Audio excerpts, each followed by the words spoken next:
Bonjour à tous, aujourd'hui je vais vous présenter comment installer une typographie sur une page HTML et je vais vous présenter trois manières de le faire. Alors pour ce faire je vais utiliser comme exemple une page du blog de Creatim et je vais commencer par Fontface. Alors Fontface c'est à utiliser surtout quand on connaît la typo qu'on va utiliser et qu'on l'a ou qu'on peut la télécharger. Ça nécessite uniquement du CSS. Donc vous allez sur la page de Fontface, sur le site fontface.com et vous cliquez sur How do I use Fontface. Donc vous avez là tout de suite le code qu'il faut utiliser. Donc au préalable j'ai téléchargé la typo et je vais aller sur le CSS de ma page. Donc je retourne sur Fontface, je copie ce code là et je le colle tout en haut.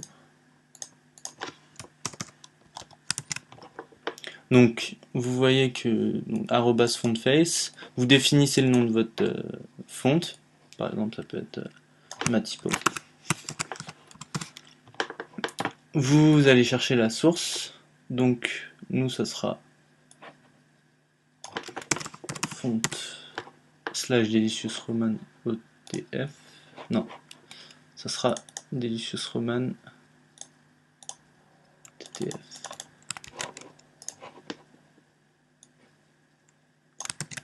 Et on va la mettre en place sur tout notre contenu.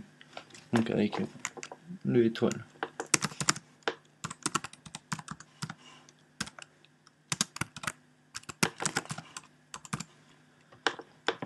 Voilà, on sauvegarde et on va voir ce que ça donne.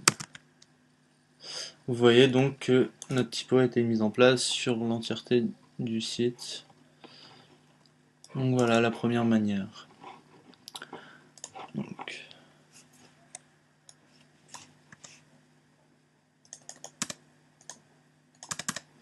la seconde manière, c'est d'utiliser Adobe Edge. Alors Adobe Edge propose des typos que par exemple on peut tester qu'on peut tester en direct sur le site, qu'on va tester avec Creative. Elle propose des typos surtout stylisés, donc pas forcément très web, mais bon, voilà, il y en a des sympathiques.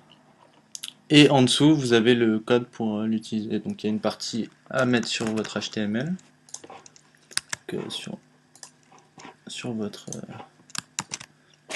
HTML ici, donc dans le head, et une autre partie à mettre dans le CSS. Donc là, encore une fois, on va le mettre en place sur tout notre contenu.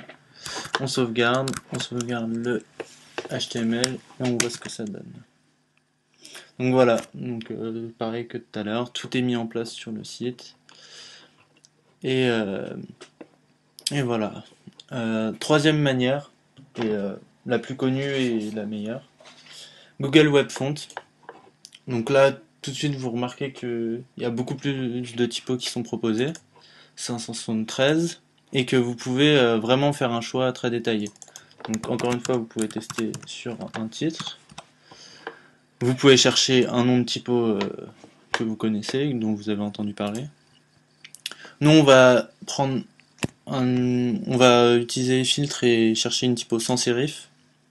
Donc on enlève les autres. Et après, vous pouvez jouer sur l'épaisseur. Euh, euh, la, la manière dont est penchée la typographie et la taille, donc la largeur entre les typos. Donc nous on va prendre celle-là, on clique sur Quick Use et en bas vous avez le code à utiliser, donc encore une fois le code pour le HTML et ensuite le code pour le CSS. Pour le CSS on remplace celui qui était pour Adobe et ici on remplace ici. Donc on voit ce que ça donne. Et voilà, vous voyez que c'est en place sur notre site, donc sur partout encore une fois. Et voilà, j'espère que ça a pu vous aider. Merci à tous.